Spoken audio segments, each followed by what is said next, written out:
Imagine a credit card that gave you free points every time you paid rent. That was the promise of Bilt, a loyalty program built on rewarding renters. But in January 2026, Bilt threw a curveball.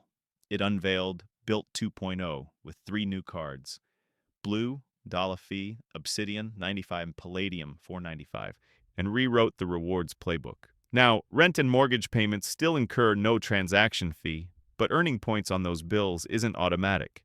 Cardholders now earn 4% back in a new Bilt Cash on everyday purchases and must spend that cash to unlock points on their housing payments. It's a twist that excited some, with huge welcome bonuses and travel perks, and angered others. One expert even called it a clear downgrade for the customers whose easy rent point tricks are gone. So what does all this mean for renters? The answer may surprise you. Let's clear up the biggest source of confusion right away, because this is where most people are either overreacting or missing the point. With Bilt 2.0, paying rent or a mortgage still does not trigger a transaction fee when you use a Bilt card. That part is unchanged. You can send your full housing payment through the Bilt system just like before. What did change is how you earn points on that payment. Under the original Bilt card, you only had to make 5 small purchases each month, literally any 5 transactions, and your rent would earn points automatically. That loophole is gone. Now, earning points on rent or a mortgage requires something new: Bilt Cash. Here's how it works, based strictly on what Bilt has officially outlined. All 3 Bilt 2.0 cards earn 4% back in Bilt Cash on non-housing purchases. Housing payments earn 1 point per dollar only if you unlock those points. To unlock them, you exchange Bilt Cash at a rate that effectively mirrors about 3% of your housing payment. So if your rent or mortgage is $1,000, you need roughly $30 in Bilt Cash to unlock the full 1,000 points. If it's $2,000, you need about $60. If it's $3,000, around $90. Nothing is charged as a fee, but the math behaves as if there were one. That's why some users feel misled, while others argue Bilt simply made the economics sustainable. And here's the key nuance most people miss. You don't need to unlock the full amount. The system is sliding scale. If you only have enough Bilt Cash to unlock half your rent, you still earn partial points. This means Bilt 2.0 quietly shifts the card from a set-it-and-forget-it rent hack into a card that demands regular spending to justify its value. And that brings us to the real question, not whether Bilt 2.0 is good or bad, but who each card is actually designed for, because the 3 tiers are not created equal. And once you see the math behind each one, the audience Bilt is targeting becomes very clear. On paper, Bilt says these 3 cards are simply tiered options. In reality, they're filters. Each card quietly pushes a different type of user toward or away from the ecosystem. Let's start at the bottom. The Bilt Blue card has no annual fee. It gives you $100 in Bilt Cash up front, 4% Bilt Cash on everyday spending, 1 point per dollar on rent and mortgage if you unlock it with Bilt Cash, and no foreign transaction fees. This is the entry card. It's not designed to maximize points. It's designed to keep you in the system. If your main goal is simply to earn some points on rent without paying an annual fee, this card technically does the job. But here's the trade-off. Without consistent monthly spending, unlocking your rent points becomes difficult after that initial $100 runs out. So this card works best for renters with moderate housing costs, people who don't want another annual fee, users who plan to use Bilt casually, not aggressively. Now move up one level. The Bilt Obsidian card carries a $95 annual fee, and this is where Bilt starts targeting serious spenders. You get $200 in Bilt Cash up front, 3 times points on either dining or groceries.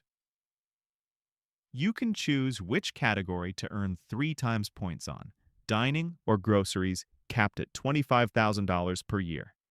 The card also gives you 2 times points on travel and 4% Bilt Cash on all non-housing spend. Plus, you get up to $100 in hotel credits each year. This card replaces what the original Bilt card used to be, but with strings attached. If you spend heavily on groceries or dining, the Obsidian can generate enough Bilt Cash each month to unlock most or all of your rent points organically. For the right user, the math works. But if your spending is scattered, or you rely heavily on other cards for groceries and dining, this card can struggle to justify itself. Then there's the top tier. The Bilt Palladium card is the real statement and the most misunderstood. At $495 per year, it immediately scares people off. But Bilt clearly expects this card to become a primary wallet card. Here's why. 2 times points on everything non-housing, 4% Bilt Cash on that same spending, $300 in Bilt Cash upfront, 50,000 point welcome bonus after $4,000 in spend, gold status for a year, $400 in hotel credits annually, $200 in Bilt Cash every year, and Priority Pass lounge access. This card is built for one specific type of user, someone with high miscellaneous spending who wants one card to run most purchases through. If you do that, the Bilt Cash piles up fast, and suddenly unlocking rent or mortgage points becomes easy instead of painful. So the real takeaway here isn't that Bilt nerfed rent points. It's that Bilt moved them behind a paywall of behavior. And that's why reactions are so extreme. Because whether Bilt 2.0 is brilliant or broken depends entirely on how you already spend money. And that's where the backlash comes in.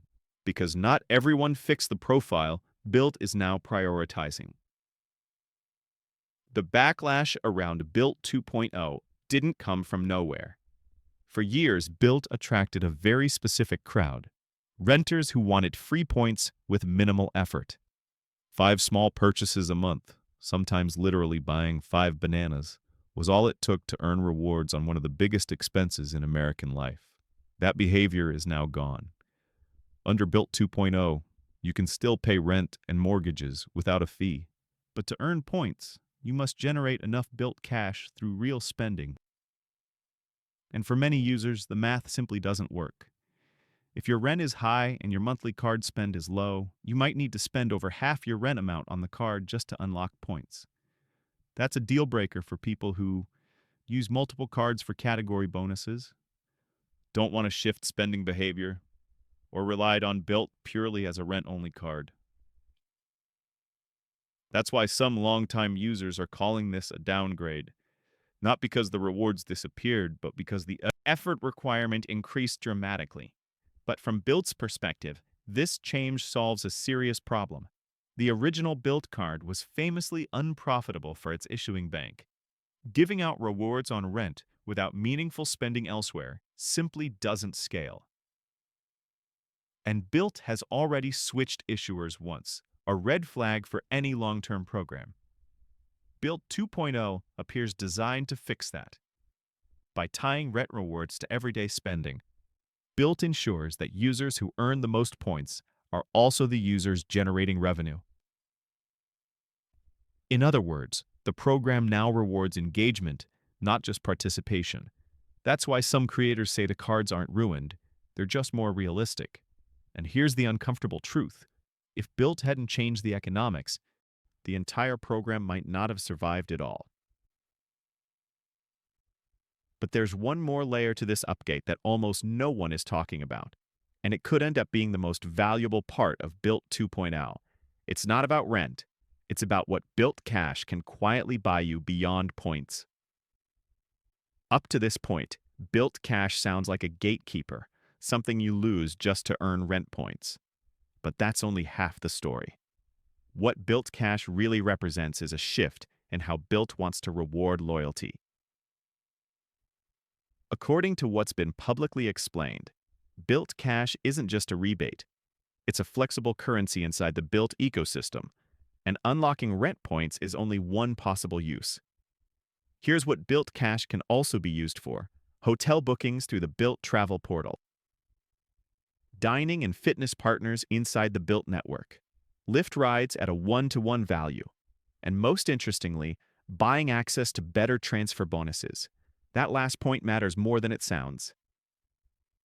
Bilt already has one of the strongest airline transfer partner lists in the US reward space. And Bilt has confirmed that Bilt Cash can be used to unlock elevated transfer bonuses, potentially above what your status level normally allows. In simple terms, that means you may be able to trade Bilt Cash for more valuable point transfers instead of spending it on rent unlocks. For some users, it may make more sense to skip unlocking rent points altogether. Use Bilt Cash to boost transfer bonuses, and extract more value through travel redemptions instead. This is why the Palladium card in particular starts to look different once you step back. Between the annual Bilt Cash grants, the welcome bonus, and the 4% earn rate, high spenders can accumulate Bilt Cash faster than they need it, creating optionality instead of pressure. That doesn't mean everyone wins, but it does mean Bilt 2.0 is no longer a rent-only card. It's a behavior-based rewards platform, and that brings us to the final question most people are really asking. Is Bilt 2.0 actually worth it? And if so, for whom? That answer depends entirely on how you use credit cards in the real world. Here's the honest answer, based strictly on what we now know. Bilt 2.0 is not a universal win, and it was never meant to be. It's a fork in the road. If you're someone who used Bilt purely to earn points on rent, barely used the card otherwise, and optimized everything around minimal effort, then yes, Bilt 2.0 probably feels worse. The old system rewarded light usage and that door is closed. But if you're someone who has meaningful monthly spend outside of housing, likes running 1 or 2 catch-all cards, or values transfer partners and travel flexibility over simple cash back, then Bilt 2.0 can actually be more powerful than before, especially with the higher-tier cards. The real shift is this.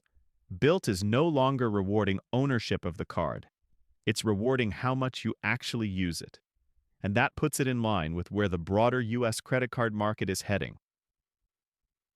The days of easy arbitrage, earning premium rewards with minimal engagement, are disappearing. Issuers are tightening the math, and Bilt is simply being more transparent about it than most. That doesn't mean the program is perfect. It is more complicated. It does demand more planning. And it absolutely punishes passive users. But it also introduces something rare in today's market, a reward system where your largest expense, housing, can still earn transferable points without a direct fee if you're willing to participate in the ecosystem. And that's why reactions are so polarized, because Bilt 2.0 isn't trying to be loved by everyone. It's trying to be sustainable. And whether that makes it brilliant or broken depends on one thing only.